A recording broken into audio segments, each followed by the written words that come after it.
할렐루야. 좋으신 하나님을 찬양합니다. 영광 감사 올려드립니다. 이런 모두를 주님의 이름으로 축복합니다. 자, 오늘은 아가서 6장 4절로 13절입니다. 4절 봅니다. 내 사랑아, 너는 디르사같이 어여쁘고 예루살렘같이 곱고 깃발을 세운 군대같이 당당하구나. 내 눈이 나를 놀라게 하니 돌이켜 나를 보지 말라.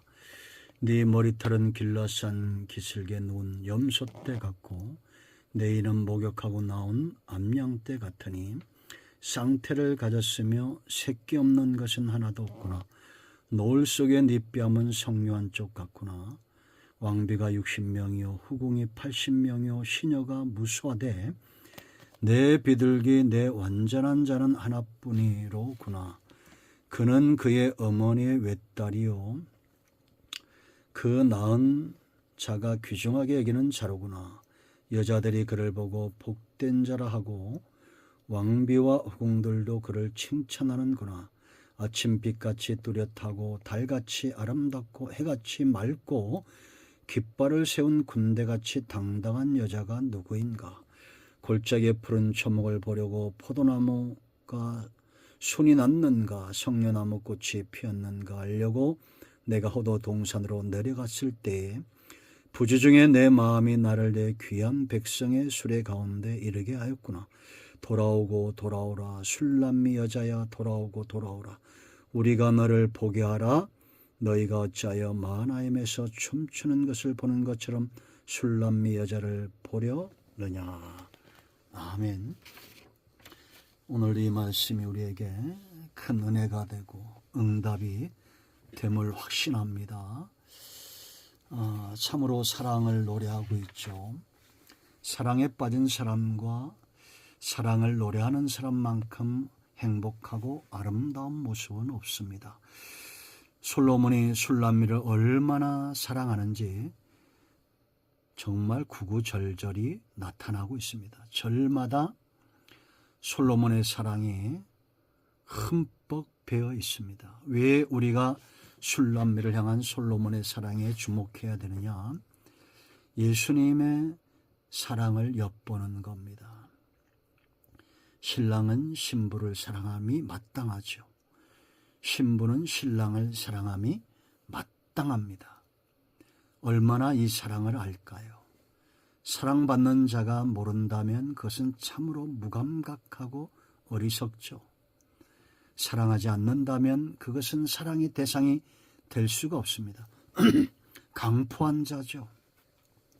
양은 민감해서 악한 목자를 따라가지 않습니다. 어리석은 양 빼곤요. 자기 목자에 민감하죠. 오늘 이 말씀을 우리는 주목해야 됩니다. 이 사랑, 신랑의 사랑을 받는 신부의 모습입니다. 신부에게 있어서 가장 중요한 것은 바로 신랑이 얼마나 자기를 아끼고 사랑하는가. 이보다 귀하고 먼저 될 것은 없습니다. 우리가 주님의 사랑을 알지 못하면 삶이 행복할 수 없습니다. 주일날 오는 것이 곤욕이고 성경을 읽고 말씀을 듣는 것이 번패스러운 일이 됩니다. 그러나 사랑에 빠지면 온통 마음을 빼앗겨버리기 때문에 내 마음에 다른 것이 들어올 수 없고 다른 즐거움이 들어올 수가 없습니다. 주님의 사랑을 알지 못하면 사역을 감당하지 못합니다.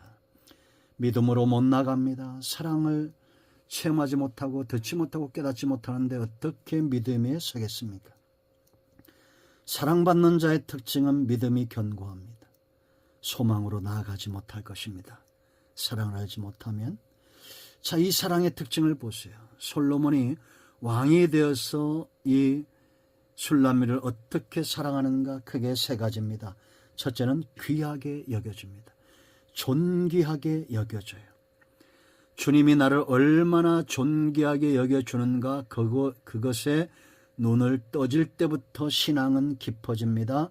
믿음도 소망도 깊어지게 되어 있습니다. 4절로 11절까지 말씀 보면 아름다운 도시와 각종 아름다운 동식물의 술람미를 비유하고 있어요. 귀하게 여긴다는 거죠. 천하게 여기는 것은 사랑이 아닙니다.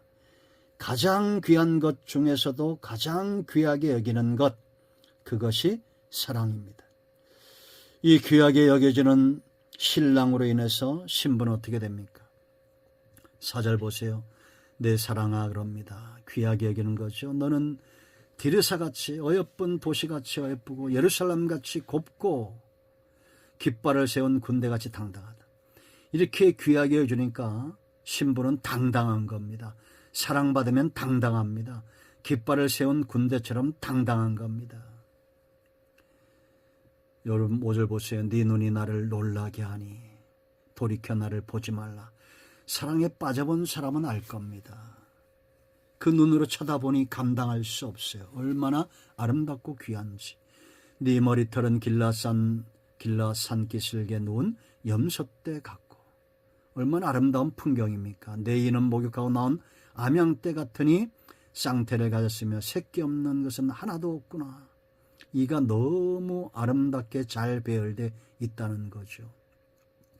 노을 속에 네 뺨은 석류한 쪽 같구나. 얼마나 귀하게 여기면 귀하게 여겨주는 것이 사랑입니다. 주님 외에는 저와 여러분을 위하게 이렇게 귀하게 여겨주는 존재가 없다는 것을 아마 여러분들도 알 겁니다. 우리는 지난 세월 수많은 사랑과 수많은 만남들, 그 가운데 주님을 만난 것은 가장 귀한 것입니다. 친구도 있었고 또 스승도 있었고 제자도 있었고 수많은 관계 속에 있었습니다. 연인들도 있었겠죠. 그러나 나를 이처럼 귀하게 여겨주는 존재는 누구입니까? 주님입니다. 두 번째 참사랑은 주님의 사랑의 특징, 하나뿐인 사랑이에요. 8절 보세요. 왕비가 60명이요 후궁이 80명이요 시녀가 무수하되 9절에 뭐라고 말합니까? 내 비둘기 내 완전한 자는 하나뿐이로구나. 하나뿐이다는 겁니다. 내 사랑 내 비둘기 내 완전한 자. 여러분 궁궐에 얼마나 많은 여인들이 있어요. 그런데 그 중에 하나뿐이라는 겁니다. 이 땅에 20억의 예수님의 이름을 알고 믿습니다. 그러나 그 수많은 사람들 가운데 하나뿐인 것처럼 저와 여러분을 사랑한다는 것. 여호와께서 이르시되 그날에 네가 나를 내 남편이라 일컫고 다시는 내 바알이라 일컬지 아니하리라. 호세아 2장 16절. 하나뿐입니다. 우리도 그래야 됩니다. 우상숭배에 빠지지 말아야 됩니다. 이단에 빠지지 말아야 됩니다. 하나님이 나를 하나뿐인 것처럼 대하던 나도 여호와는 나의 목자시 내가 부족함이 없습니다. 나의 힘이 되신 여호와의 내가 주님을 사랑합니다. 고백하세요. 하나뿐인 사랑입니다. 자, 마지막 세 번째, 신부가 자랑거리가 됩니다. 11절로 13절의 내용은 솔로몬이 지금 신부를 왕의 수레에 태웠어요. 왕의 수레에 태웠다는 것은 왕비의 지위로 높여줬다는 겁니다. 그걸 공식화한 거예요. 그리고 그 왕비의 춤을 보고자 하는 이들 앞에서 이 왕비로 하여금 춤을 추게 합니다. 얼마나 뿌듯하고 영광스럽고 자기 자신의 가치가 올라갔겠어요. 왕의 신부로서 사람들 앞에 춤을 춥니다. 왕의 자랑거리가 된 신부예요. 신부는 또한 신랑의 자랑거리가 되도록 준비하겠죠. 오늘날 저와 여러분도 마찬가지입니다. 영적으로나 육적으로나 순결해야 됩니다. 참사랑은 이처럼 사랑받는 상대를 존중하게 여기고 자랑거리로 삼아야 됩니다. 없인 여기는 것은 참사랑이 아닙니다. 여러분 주님을 자랑합시다. 이 사랑이 소문나도록 내가 주님께 어떤 존재인가 눈이 떠지는 순간부터 나도 달라질 겁니다. 주님을 귀하게 여길 겁니다. 그 무엇보다 주님을 만나기 위해서 힘쓰시고 주님과의 사랑이 깊어지도록 힘쓰시기 바랍니다. 오래지 않아 그 사랑이 파도처럼 샘솟듯이 저와 여러분의 중심에 우러나게 될 것입니다. 돌아오십시오. 13절 돌아오고 돌아오라. 술람미 여자야 돌아오고 돌아오라. 우리가 너를 보게 하라. 너희가 어찌하여 마하나임에서 춤추는 것을 보는 것처럼 술람미 여자를 보려 하느냐. 백성들이 술람미를 보고자 하고 그들 앞에서 왕은 술람미를 귀하게 여기는 이러한 모습, 바로 저와 여러분이 주님 앞에서 누려야 될 사랑의 모습입니다. 하나님도 우리를 사랑하시고 세상도 교회를 사랑하고 성도를 사랑하는 참된 부흥의 역사를 꿈꿔봅니다. 기도합니다. 예수님의 이름을 의지하기도 합니다. 이 말씀대로 되게 하여 주시옵소서. 우리 가운데 마음이 상한 자, 병든 자 치유하시고 회복시켜 주시기를 원합니다. 예수님의 이름으로 사모하며 축복하며 취하며 기도합니다. 아멘. 할렐루야. 응답이 오늘도 저와 여러분에게 임하였습니다. 아멘.